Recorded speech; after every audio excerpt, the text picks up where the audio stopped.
I said, "Bring us our food, and smile when you do it." That was the first thing the camera would have heard.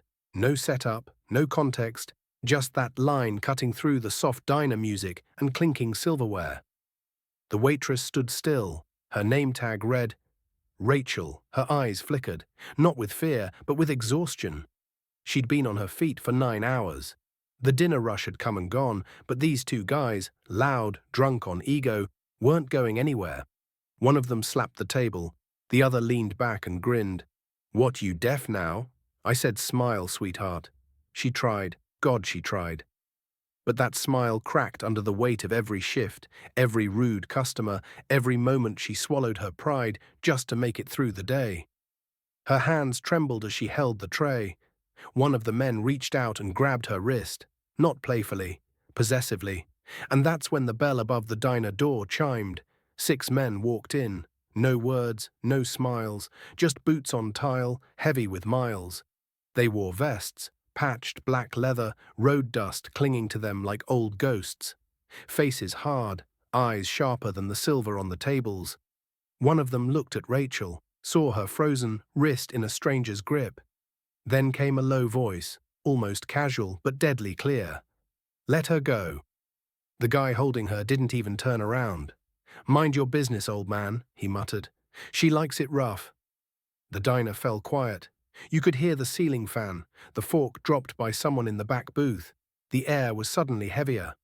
The lead biker stepped forward, boots echoing like gunfire in the silence. He wasn't big in the way the two guys were, not gym muscle. He was built from something older, something earned. His face didn't change, but Rachel saw it in his eyes. He'd seen worse than this, done worse. "Last warning," he said. "Let her go." The guy laughed, and that was the last sound he made before his knees hit the floor.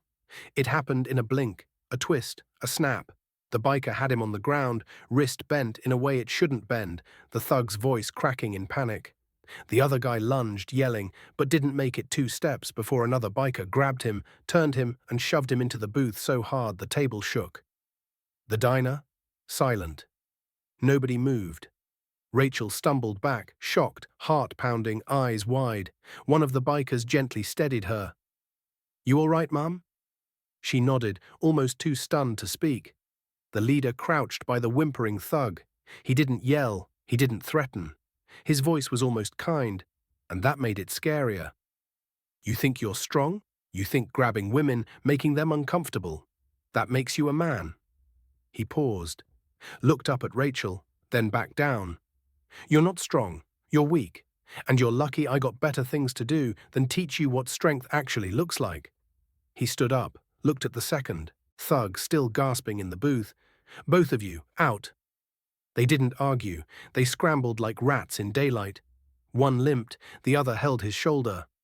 The bell rang again as the door slammed shut behind them, and just like that, the air returned. Rachel blinked, the other diners slowly resumed breathing. Someone whispered, "Who are these guys?" The lead biker turned to Rachel, reached into his vest, handed her a folded napkin. Inside was a plain white card, a number, no name, no logo. "If this ever happens again," he said, "call that. Doesn't matter what time." Rachel stared down at it. "Why?" she asked, still trembling. "Why would you help me?" The biker didn't smile, but his voice softened. "Because someone helped my daughter when I wasn't around to." And then they left. Quiet, no applause, no attention, just 6 boots fading into the twilight. Rachel had been holding on by a thread, taking care of her brother, working every hour she could, living off tips and silent prayers. She never asked for help, never expected it. And the bikers, they weren't just passing through, they were ex-military, veterans, some patched riders, some not. But they all rode together under one code: protect those who can't protect themselves. They didn't talk about it. They didn't need recognition. They just showed up. When it mattered. The next day, the diner posted a new sign on the window: "Respect our staff, or don't cone in." And under the counter, right next to the tip jar, Rachel kept that card. She never used it. Never had to, because word spread fast, mess with the waitress at that diner, and the brothers would ride again. Strength isn't loud. It doesn't boast or threaten. Real strength shows up quietly and leaves only when the job's done. And sometimes the ones you fear are the ones who protect you the hardest. Before we end this story, let us know in the comment, where are you watching from? If this story moved you, don't forget to like this video, leave a comment, and subscribe for more powerful stories like this one. You never know. The next one might just change your life.